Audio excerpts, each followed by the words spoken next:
Good afternoon. I'm told you have rooms here. Rooms? Yes. In the village, Dr. McKinnon said you might have accommodation. This is the Falshaw house.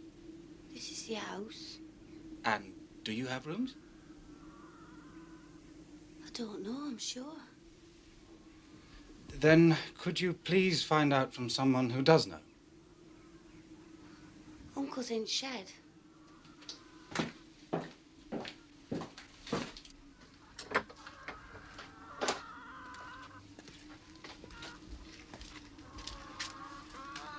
Thank you. Good afternoon, Mr. Falshaw. I'm told that you might have some rooms to spare. Rooms in village. Yes, I know. I've been staying in the village. But, well, the fact is that I can't stand the sound of children. I'm a writer, do you see? That's my reason for being in the area, to write a book.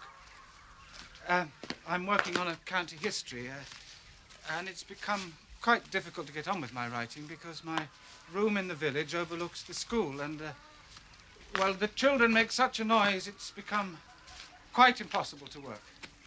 I don't read many books. I mentioned my problem to Dr. McKinnon. Oh, aye. We know, Doctor. And he told me that you had rooms and no children. No children. That's right. My name's Garvin.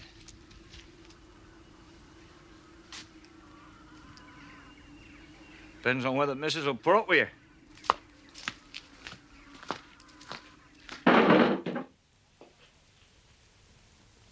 And there no room in the village? As I explained to your husband, I don't want to be bothered by children. No fear of that here. All I want is a little peace and quiet so I can get on with my work. Peace and quiet. If it's inconvenient in any way, please do say so.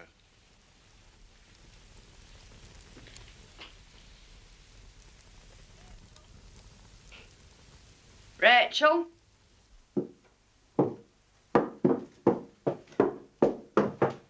Uncle's room. Me and my auntie. And this is my room, is it? No. Yon's yours. I beg your pardon.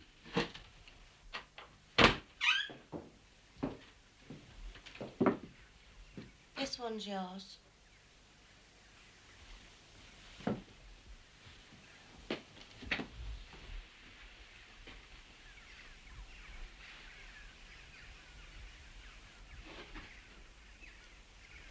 It seems a little chilly. It's only a bedroom.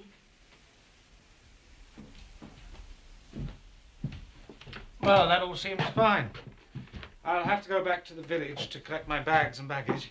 I have rather a lot of books. You'll be all right.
Rachel, Yes, Mr. Garvin? why doesn't anyone keep that child quiet?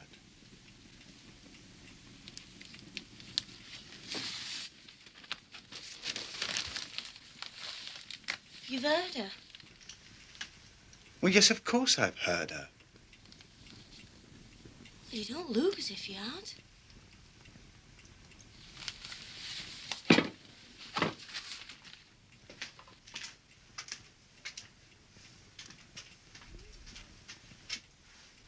You needn't worry. She won't hurt you.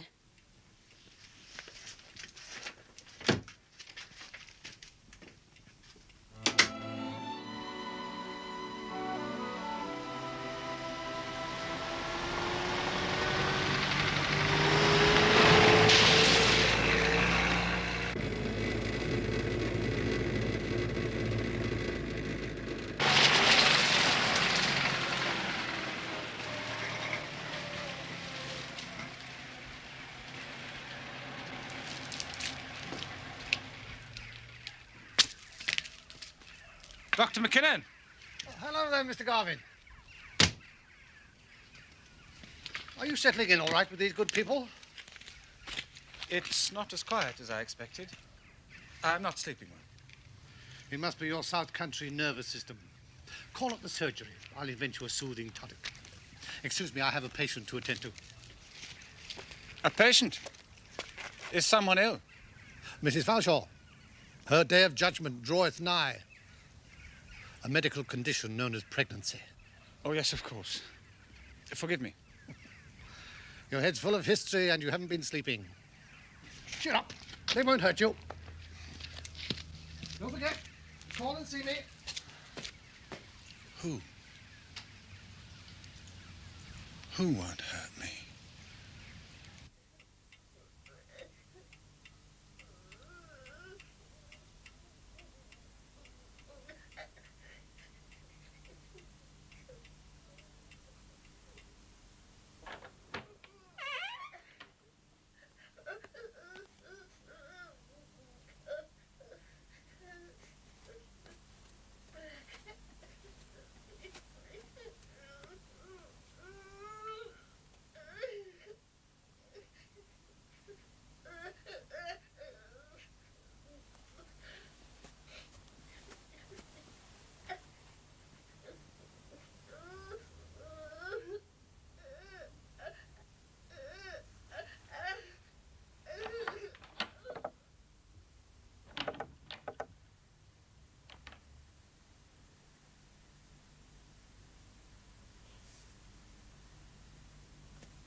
Mr. Garvin, I've somewhat to say.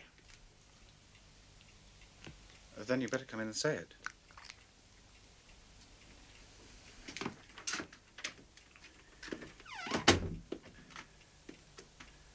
As concerning what that's found.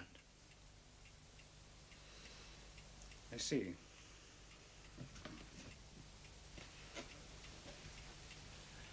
Now, if thou doesna like what that's found, thou better go. I don't know how much you know. And I don't know what it is that's on your mind. But I can put up with it. I'm not afeard. No more than you are. Hey, I've no cause to be afeard. I know an out. Good. Good. But it was best talk to you about it, wasn't it? What's the right thing? Oh, yes. Yes, it was the right thing to do. I'm not afraid. Tell Mrs. Fulshaw.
Rachel says I wanted something, Mr. Garvin. A small favour, if it's possible, Mr. Fulshaw. You seem to have hit upon the problem. Beg pardon? I was wondering whether I might keep some of my books in that room upstairs. What room? The one at the end of the corridor. I assume that it's not used for anything. I kept that locked. Yes, I know.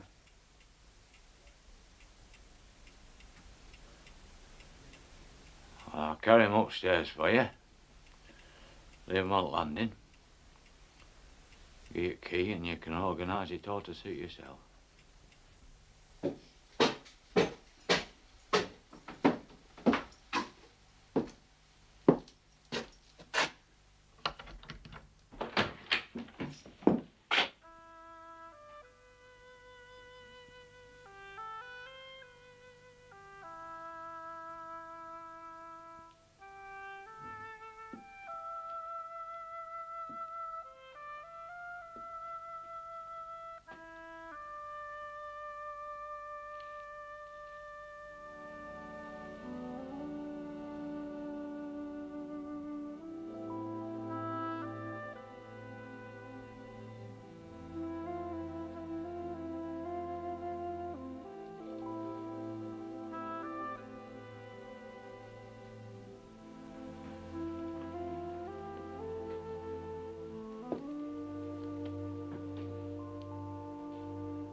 Taking a stroll, Mr. Garvin. Yes.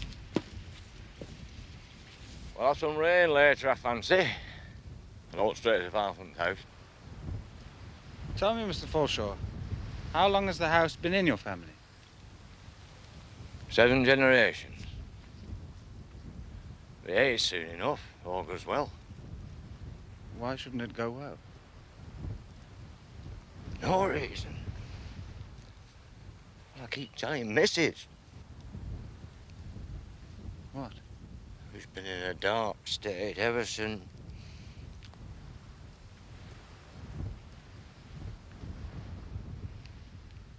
Sometimes I think it's more than I can bear. The doctor tries to cheer her up, but nothing he can do. What does the doctor think about her dark state? Think? I don't think. He used to get the doctor talk about it being natural to her condition.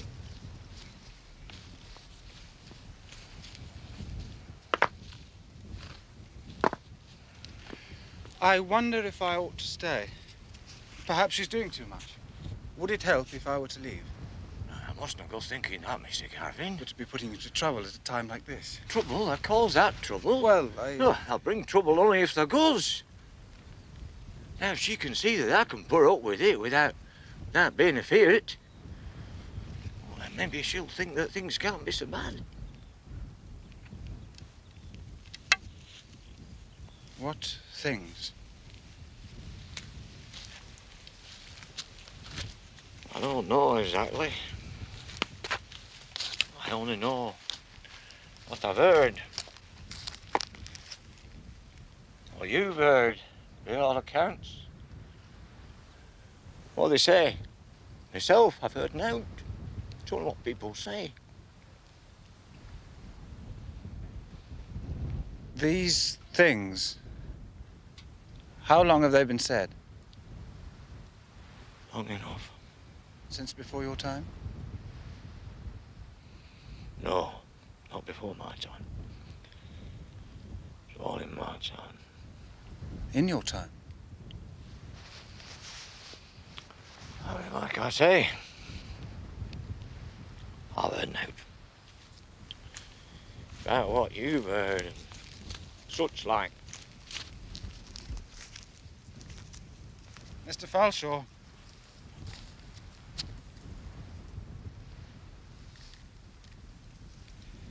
It's not only what I've heard. It's what I've seen. And what I've touched.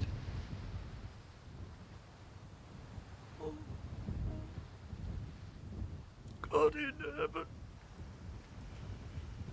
I'll tell you this, though. I think I know what I've seen.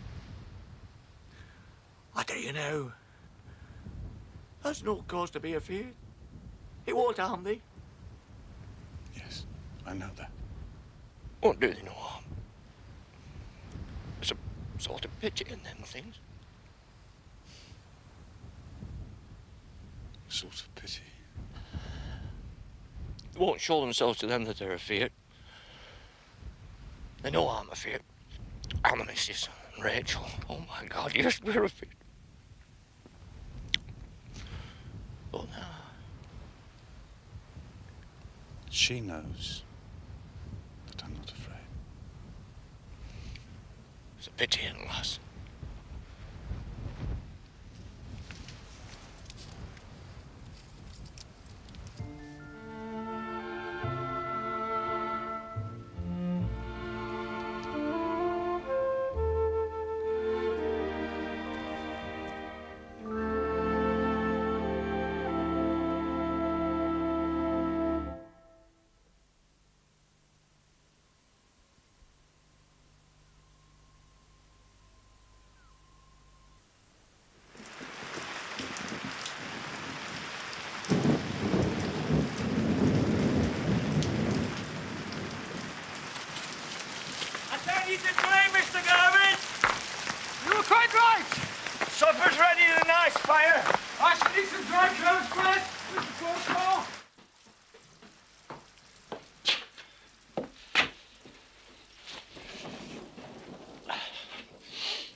Rachel, last evening when I was out walking, why didn't you go up to my room and close my window?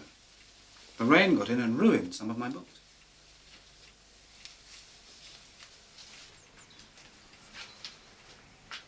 Because I'm afeard, sir. Did you make the beds every day? When you're out of the house, I'm afeard. And you're not afraid when I'm here? Not as much. Why? Because she's chosen you. Who has chosen me? Little Effie. Little Effie. Tell me about her. I mustn't. Why not? You said she wouldn't harm me. Why not tell me about her? I promised Uncle. He made me promise. I see.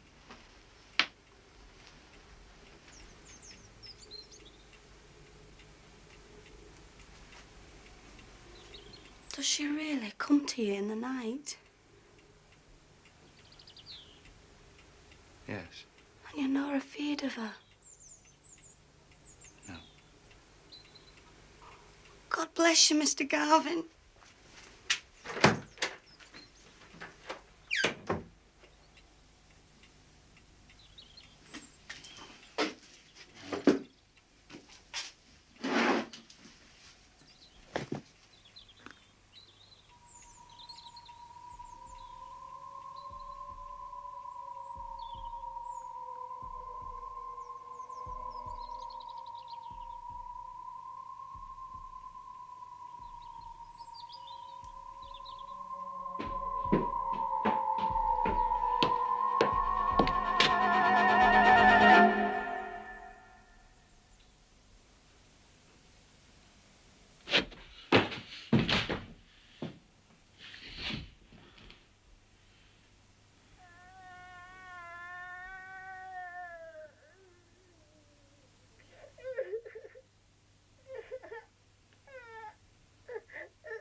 A soothing tonic, Mr. Garvin, as promised. Whiskey. Water of life. I rarely drink it. Perseverance. It's the answer to most things.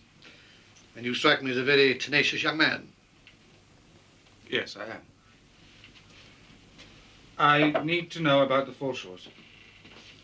All of them? The girl. Rachel! She's a niece of some kind. Lost her parents.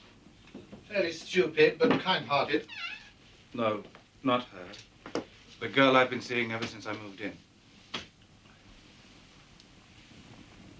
Describe her. About 7 years old. Dark eyes.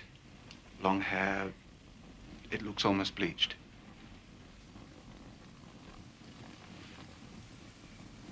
Go on. The crying came first. I heard it in the night. And then I saw her. Beating on a bedroom door.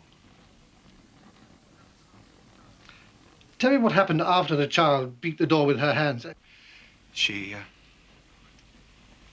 came into my room and climbed into my bed. This happens regularly? Yes. I see her during the day as well. In the garden, carrying water. In a little cup? Yes. Like that. I found that in the garden. Her garden.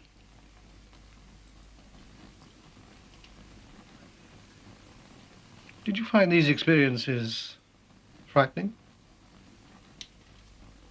No. I wasn't frightened by the little girl.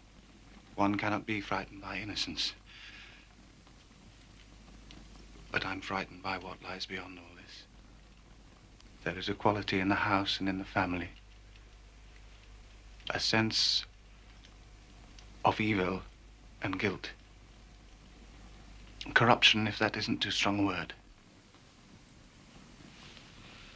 No, Mr. Garvin, that isn't too strong a word.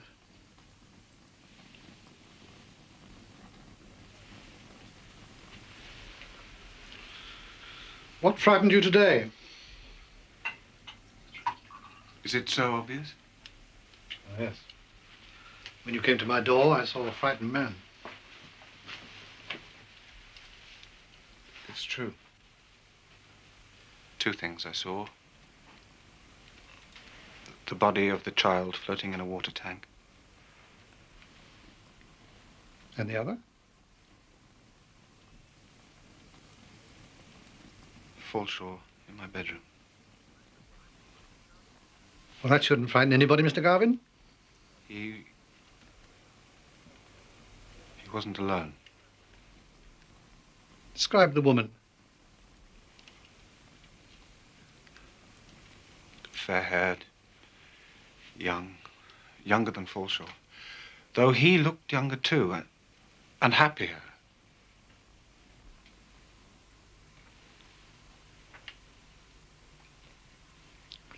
Finish your drink, Mr. Garvin.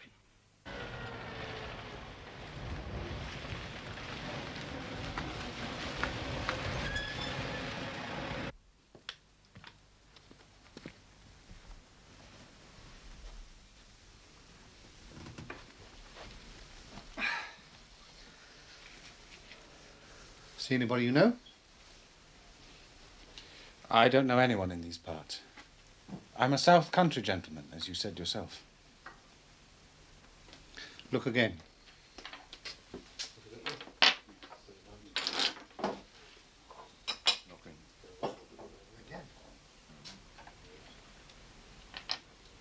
That's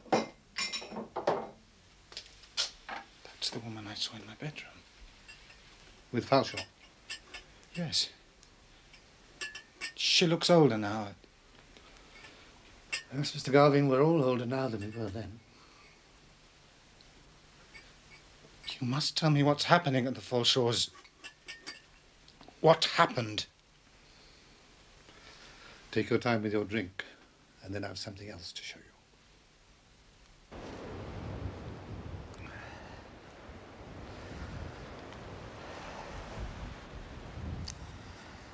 There. I think that's your nocturnal visitor. How did she die? She drowned in that water tank. That woman you saw in the pub, Rhoda Webster, she found her. Was she living at the house? At the time, yes. The more you tell me, the less I understand.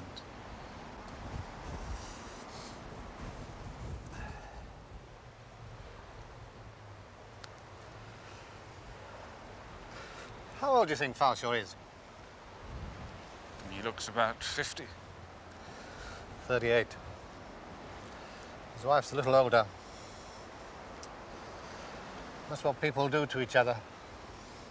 What did the Falshaws do to each other? They married.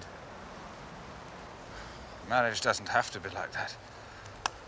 Sarah Falshaw has a harsh and bitter tongue and a temper, and he took it.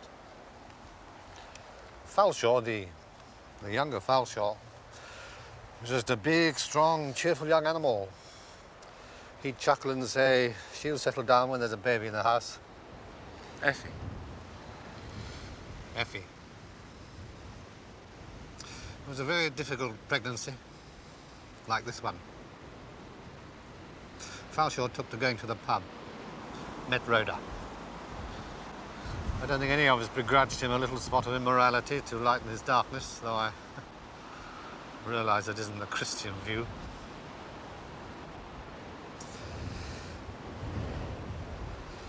The baby was born. Rhoda moved in to help with the cooking and cleaning. So it went on, till eventually Sarah found them. Much as you found them, I suppose. Sarah was a good mother until she discovered what was going on between Falshaw and Rhoda. Then she turned against the child. But why blame the child? We'll see it from Sarah's point of view. If she hadn't had the child, Rhoda would never have set foot in the house. If she hadn't had the child, she'd have kept her strength and her good looks. And it's so unfair. When was passion fair? I tell you this, Mr. Garvin, that woman showed me the ugliest thing on God's earth. Frustration that seeks revenge on its own offspring. As she couldn't have her husband, she wouldn't have the child.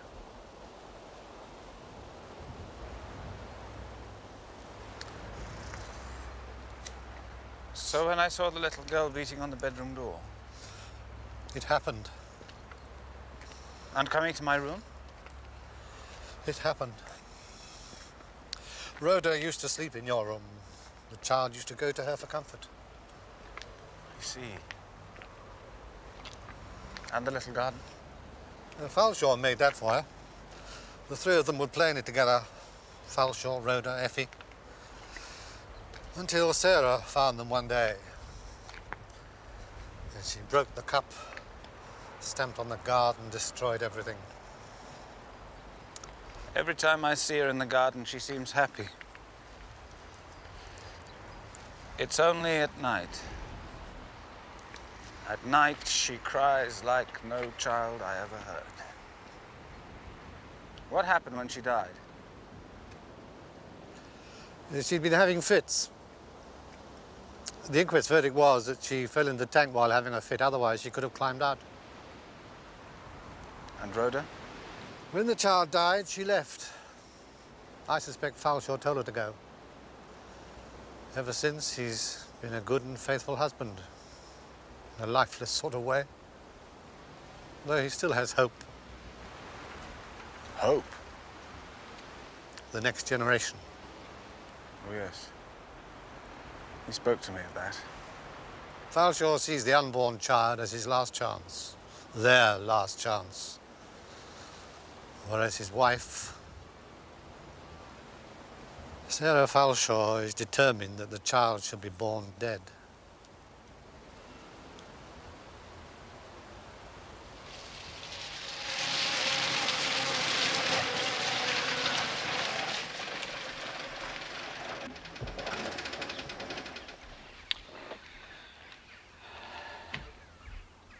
Rachel said to me that the child had chosen me. Yes, no doubt. To do what? I believe Effie sees you as the agent of her love. She's chosen you to save her mother. To save Mrs. Falshaw? Yes. You mean to save the new baby? More than that. You have to preserve Sarah Falshaw's sanity.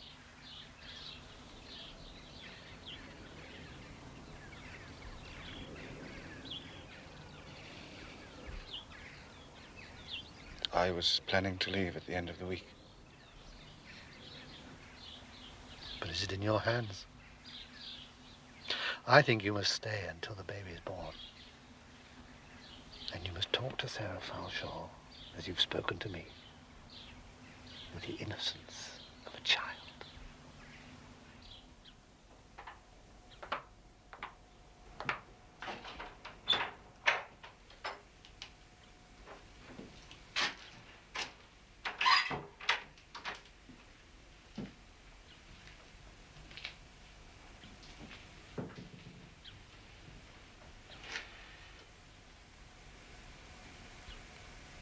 It's a month tomorrow you've been here. I didn't think you'd stay so long. You've all been very good to me. You must be a good man, Mr. Garvin. Or you'd have took and run like all the rest of them. I can't blame him. Frightens me as well. There's no need, Mrs. Falshaw. It's not a thing to be afraid of. It's a thing to pity and to love. It's true, then. You've heard it. And seen it.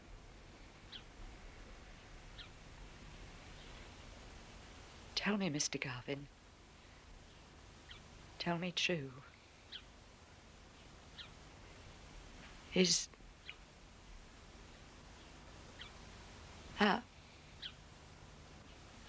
what you've seen?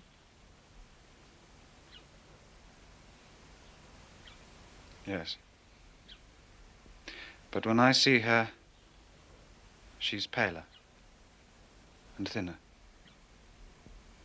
Ever so much thinner.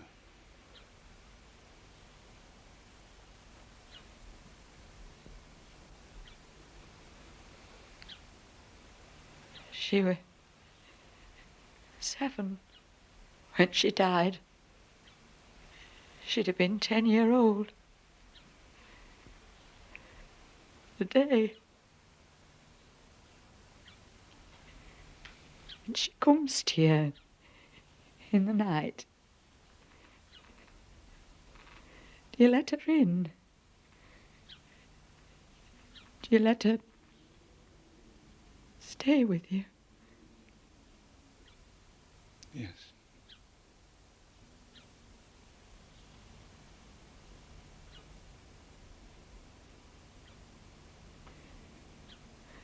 It's when I'm afeard of seeing her in the night. I'm not fit to have a child. I shan't have a child. And I'll live in one. For your husband's sake, you mustn't. Balshaw. He thinks childbearing's the only cure for a woman's suffering.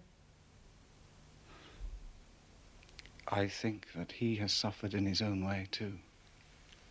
He thinks if there's a child about the place, there'll be an end to all the trouble. But I tell him, if Effie's here and she sees me taken up with another baby, it'll be worse trouble than ever. No, you're wrong, Mrs. Falshaw. It's the pity in the lass. You know, at this moment, in this room, there is nothing that stands between you and Effie but your fear. I know I'd see her if I weren't afeard. I know I wouldn't be afeard if I were a good woman.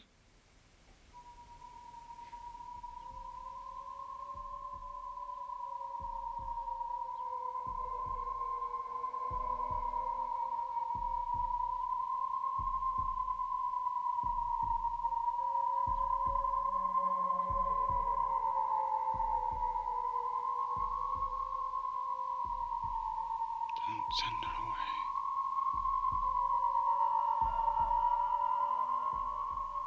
In the name of God, don't send her away.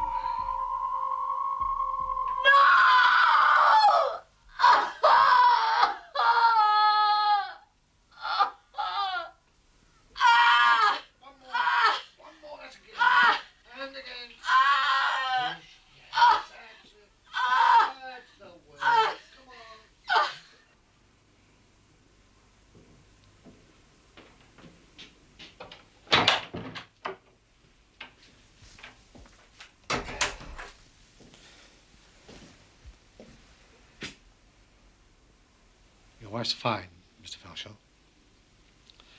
Strong as a horse. And little un. Dead.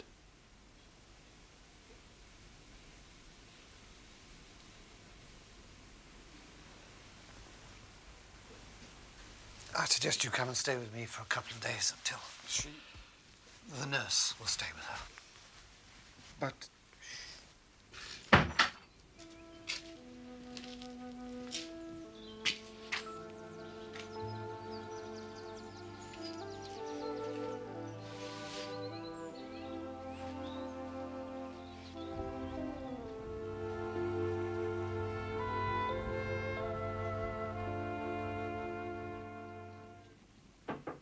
Come in.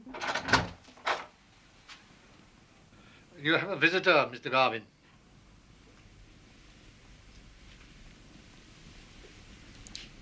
how's Mrs. Fulshaw? Who keeps coming for this? But Dr. McKinnon... You don't want doctor. So now she's calling for. Then you must answer the call, Mr. Garvin.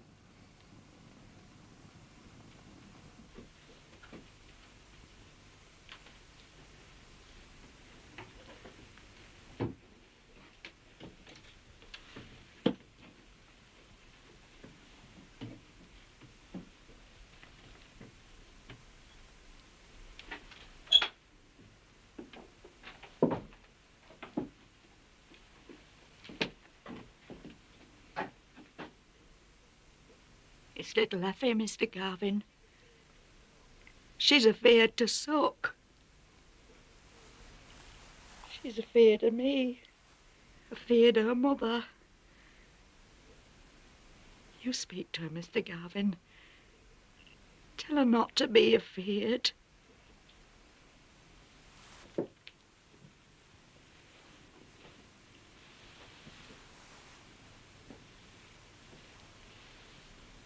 Let me see. Tell him. Tell him it's little Effie.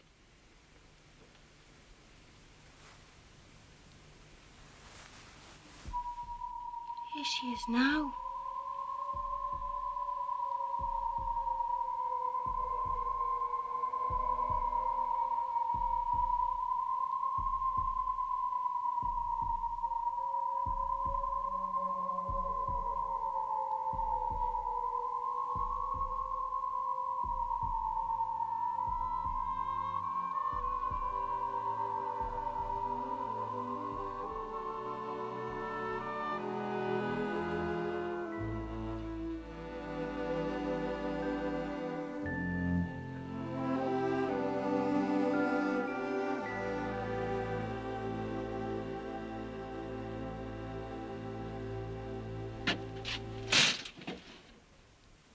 She's gone.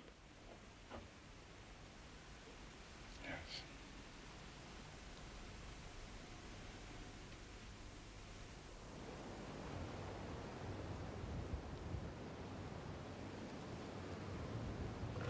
My dear Garvin,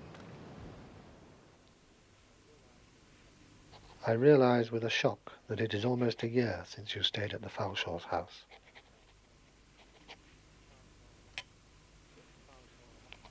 Mrs. Falshaw often talks about you. She asks to be remembered and insists that you are a good man. I see no reason to disagree. She is, I ought to tell you, absolutely sane. One small detail that will interest you.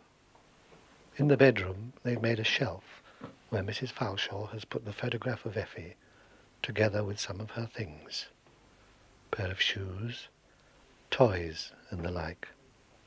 They suggest votive offerings on the altar of the dead. What does it mean? Just remembrance, or some idea of forgiveness and redemption? You ought to know the answer.